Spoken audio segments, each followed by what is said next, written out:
I'm Reg Presley, and welcome. This week's UFO show comes from the Oasis Resort Hotel at Mesquite, which is situated about 80 miles north of Las Vegas, Nevada.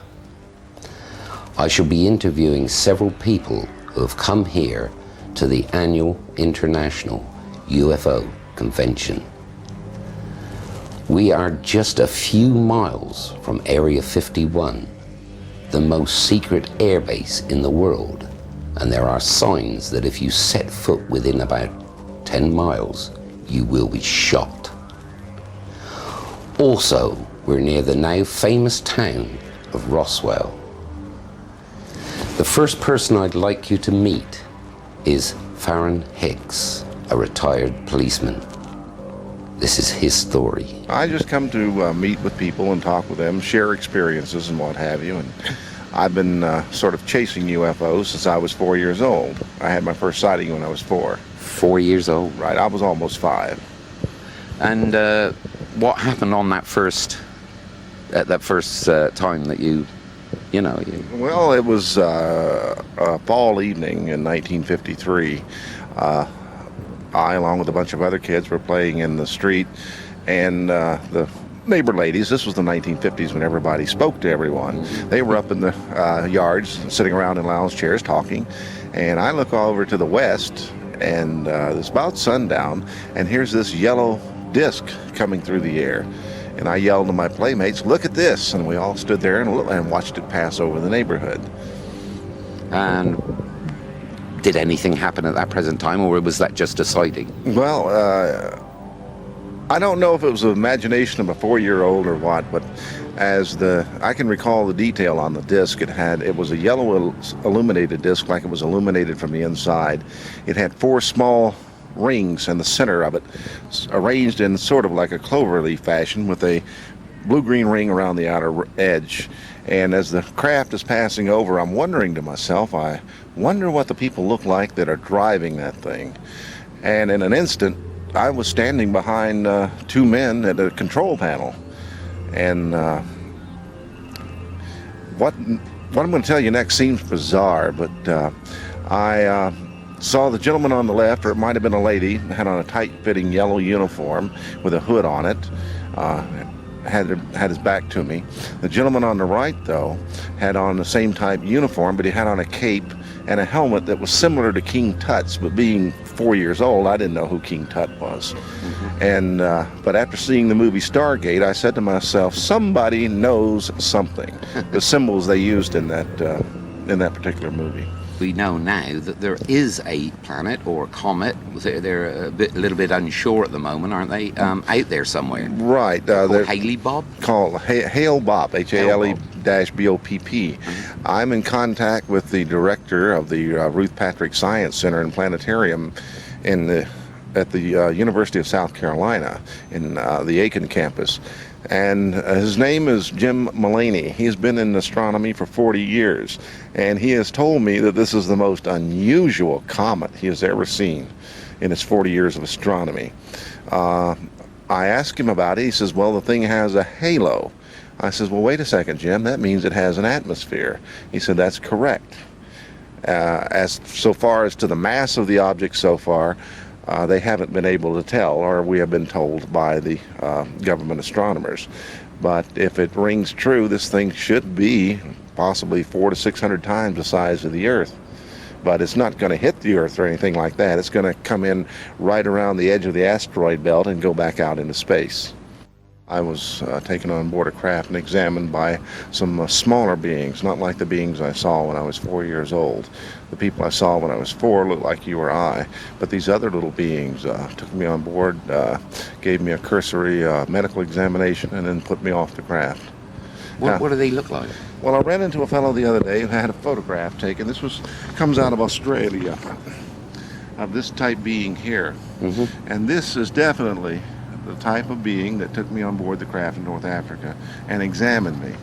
Now, in my investigations, I found that through Zachariah Sitchin's work, that these type beings are supposedly little biological androids.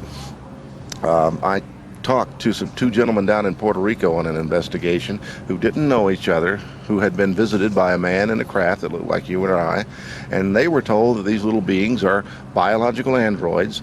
They're made, they live 7 or 8 days, and they die. They throw them back in the vat, mix them up and make them again, infuse them with knowledge, and they do a job. Now, one gentleman asked him, he said, now, why do they live only 7 or 8 days? And the man told him, we don't want them to be able to reproduce themselves. They're just little workers. They work for us. They do what we program them to do. So that tells me that whatever job they do, and if they have to travel millions of miles, they have to do it within 7 days or else. It sounds that way. They reach their sell-by date. It sounds that way. Well, thanks very much. It's very interesting in talking to you, Ferren. Thank you. Talking to you. I hope you have great success with your program. Here is a photograph of Carlos Diaz and Michael Hesseman. Michael Hesseman is an investigator, and when he gets his teeth into something, he doesn't let go until he finds out the truth. Carlos Diaz, 14 years ago, began taking photographs of alien craft. He says that the craft let him take the photographs, which they don't let many people do that. Here are a few of the ones he took only 2 years ago in 1993. Carlos also has moving pictures.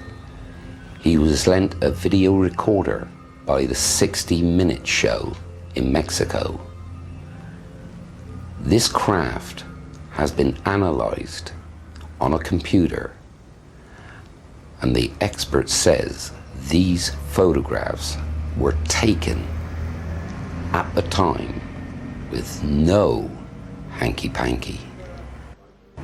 One of the most talked about abductions in recent times has been the abduction which happened to Travis Walton, an American, a logger who was working in a forest. In fact, Hollywood has made a film called Fire in the Sky. I needed to ask Walton one question, and one question only, because in his talk he showed a photograph of 3 small alien beings which were exactly like the alien in the Roswell footage.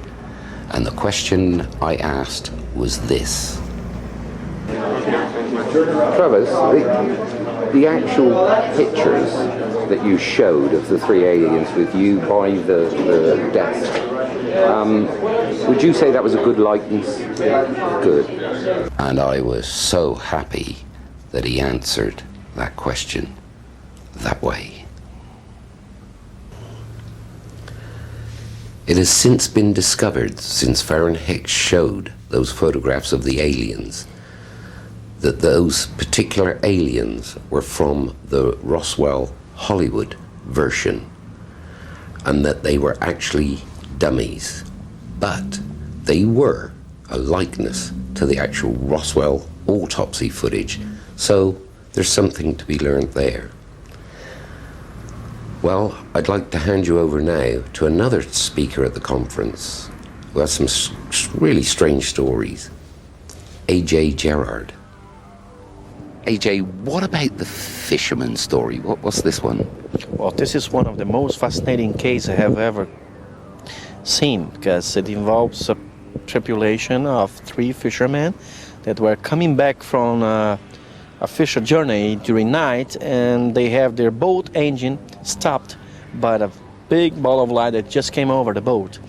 And as they couldn't do anything but wait to get better, the engine start again, they could see the ball of light go to an island close and land it.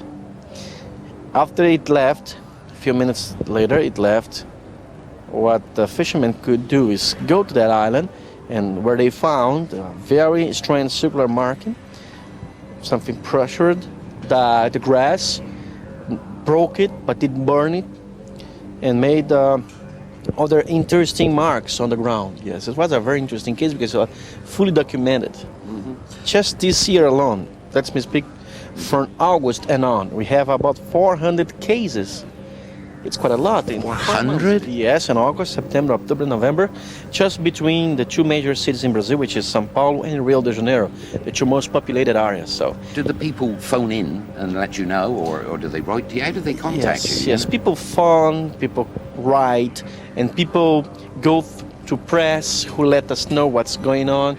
So we have a very strong organization in Brazil, which is spreading all over the country. So when something happens, no matter where, we know about it in 24, maybe 48 hours.